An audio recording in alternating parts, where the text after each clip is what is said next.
তানজিম সাইয়ারা তটিনী, যিনি খুব অল্প সময়েই তার অভিনয় গুণে দর্শকদের মনে জায়গা করে নিয়েছেন। বলা চলে নাটকে পাকাপাকিভাবে জায়গা করে নিয়েছেন তিনি। এখন অভিনেত্রীর নামের সঙ্গে নানা বিশেষণ জুড়ে দেন ভক্তরা।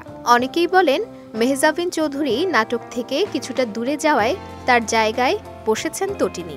তবে কারো সঙ্গে কারো তুলনা হয় না বলে মনে করেন এ অভিনেত্রী। মেহজাবিনের সঙ্গে নিজের তুলনা প্রসঙ্গে তানজিম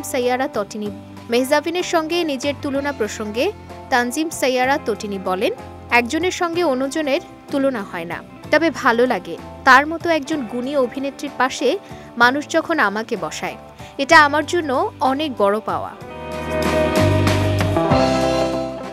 এ প্রজন্মের কাছে মেহজাবিন আইডল বলেও জানান তটিনী।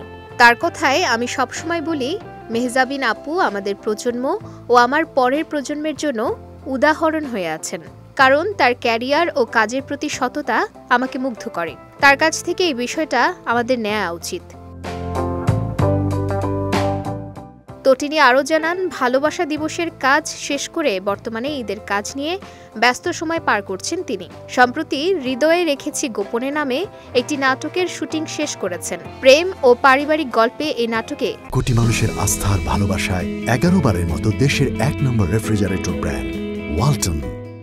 তটিনীর বিপরীতে অভিনয় করছেন ইয়াশ রোহান। এছাড়া ঈদের জন্য আরও কয়েকটি নাটক হাতে রয়েছে তার। নির্ধারিত সময়ে কাজগুলো শেষ করবেন তটিনী।